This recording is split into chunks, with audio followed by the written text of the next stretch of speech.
Dalam beberapa situasi, kita sering mengira bahwa emosi yang kita rasakan sepenuhnya berasal dari diri kita sendiri. Padahal, lingkungan sosial juga memiliki peran besar dalam membentuk kondisi emosional tersebut. Pada kesempatan kali ini, kami akan membahas fenomena yang sering terjadi dalam kehidupan sehari-hari, tetapi juga sering tidak kita sadari, yaitu second hand stress atau stres yang menular dari orang lain. Dalam banyak aktivitas sehari-hari, kita selalu berada di lingkungan sosial seperti keluarga, teman, dan media sosial. Dan tanpa kita sadari, kondisi emosional mereka dapat berpengaruh terhadap perasaan kita. Second hand stress merupakan kondisi di mana seseorang ikut merasakan stres meskipun ia tidak memiliki masalah secara langsung. Konsep ini berkaitan dengan emotional contagion, yaitu proses penyebaran emosi dari individu ke individu yang lain secara otomatis. Peneliti menunjukkan bahwa emosi dapat berpindah secara interaksi sosial, baik melalui wajah, nada suara, dan bahasa tubuh. Proses terjadinya second hand stress tidak selalu disadari oleh setiap individu. Hal ini terjadi karena manusia memiliki kemampuan empati. Kemampuan empati yaitu kemampuan untuk memahami dan merasakan apa yang dirasakan oleh orang lain.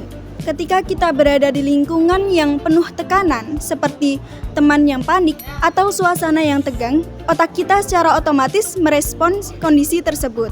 Contohnya, ketika teman merasa cemas saat ujian, kita juga bisa ikut merasa cemas meskipun kita sudah siap.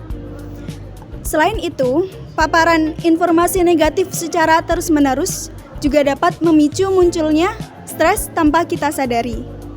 Second hand stress dapat menyebabkan dampak yang cukup signifikan, baik secara mental maupun secara fisik. Secara mental, seseorang dapat mengalami kecemasan, rasa sulit berkonsentrasi, hingga perubahan suasana hati.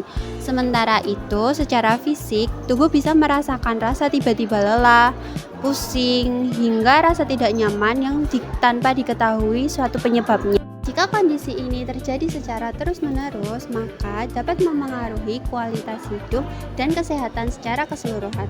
Oleh karena itu, penting untuk mengenali tanda-tanda second hand stress sejak dini. Jadi, ada beberapa cara yang dapat dilakukan untuk mengurangi dampak second hand stress. Yang pertama, kita harus menyadari bahwa tidak semua stres itu berasal dari diri kita sendiri. Lalu yang kedua, kita bisa membatasi paparan terhadap lingkungan yang terlalu negatif.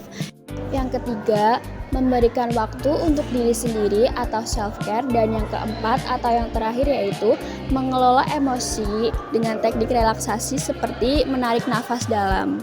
Jadi, kesimpulan dari second hand stress yaitu fenomena yang nyata dan dapat memengaruhi kesehatan mental kita. Jadi, dengan memahami dan mengelola dengan baik, kita dapat menjaga keseimbangan emosi kita dalam kehidupan sehari-hari. Terima kasih.